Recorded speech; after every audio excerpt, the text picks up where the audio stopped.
నూనె కాయిపోయింది, ఇందులో వేసుకున్నాం. బా ఆనియన్స్, బిర్యానీ ఆకు, చెక్క, లవంగం, యాలక్కాయ, చిన్న సైజు టమోటాలు 2 వేసుకుంటున్నాం. ఇవి బాగా మెత్తగా మగ్గేంతవరకు మగ్గించుకుందాం. ఇదంతా బాగా మగ్గేంతవరకు బాగా మగ్గనిద్దాం. దీనిపై ఇప్పుడు ప్లేట్ పెట్టేసుకుందాం. ఇది చల్లారిపోయింది, మిక్సీకి వేసుకుందాం. మసాలా అనేది మెత్తని పేస్ట్ లాగా తయారైపోవాలి ఫ్రెండ్స్. ఇలా కాటికి లెక్క మెత్తగా ఇలా తయారైపోవాలి.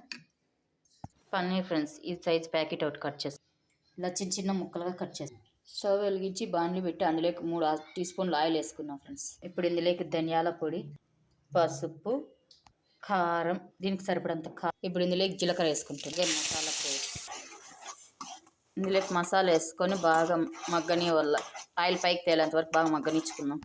ధనియాల పొడి, చిటికెడంత పసుపు, కారం, పన్నీర్ మసాలా, కొద్దిగంత చికెన్ మసాలా, ఇవన్నీ మసాలాలు కలిసేలాగా కలుపుకుందాం. ఈ పొడులు అన్ని మసాలాకి కలిసేలాగా పచ్చివాసన పోయేంత వరకు బాగా మగ్గనిచ్చుద్దాం. ఇది అడుగు అంటుతుందా అని డౌట్ ఉంటే ఒక చిన్న టీ గ్లాస్ అని వాటర్ వేసుకోండి. మీ దగ్గర పెరుగు ఉంటే వేసుకోండి, నా దగ్గర లేదు. పెరుగు వేస్తే టేస్ట్ క్రీమీ టెక్స్చర్లో బాగుంటుంది ఫ్రెండ్స్. నా దగ్గర అయితే లేదు, మీరు వేసుకోండి. అలాగే ఇందులోకి గ్రీన్ పీస్, అలాగే ఇందులోకి సరిపడంత సాల్ట్, దీంట్లోకి కూడా సరిపడంత సాల్ట్ వేసుకుందాం. పన్నీర్ ముక్కలు అనేటివి చప్పగా లేకుండా ఇలా ఉప్పు, కారం, పసుపు అంతా బాగా కలిసేలా కలుపుకుందామండి. ఇలా పట్టించుకునేది మసాలాకు, పన్నీర్ ముక్కలకు. ఇప్పుడు స్టవ్ పెట్టి అందులోకి ఆయిల్ వేసుకొని పన్నీర్ ముక్కలు ఆయిల్లోకి వేసుకుందాం. ఇది ఒకసారి బాగా కలుపుకుందాం. లైట్గా రోస్ట్ చేసుకుందాం ఫ్రెండ్స్. ఈ పన్నీర్ ముక్కల్ని చేసినాక చూపిస్తా. ఈ పన్నీర్ ముక్కలు బాగా ఎక్కువ రోస్ట్ చేసుకోకుండా లైట్గా రోస్ట్ చేసుకోవాలి ఫ్రెండ్స్. ఎక్కువ రోస్ట్ చేసినారంటే లబ్బర్ లాగా సాగుతాయి. లైట్గా అలా రోస్ట్ చేసుకొని దించేసుకోవడమే 5 మినిట్స్. ఇవైతే రోస్ట్ అయిపోయినాయి, దించేసుకుందాం. ఈ మసాలా నుంచి ఆయిల్ పైకి తేలింది ఫ్రెండ్స్. ఇందులోకి వాటర్ వేసుకుందాం.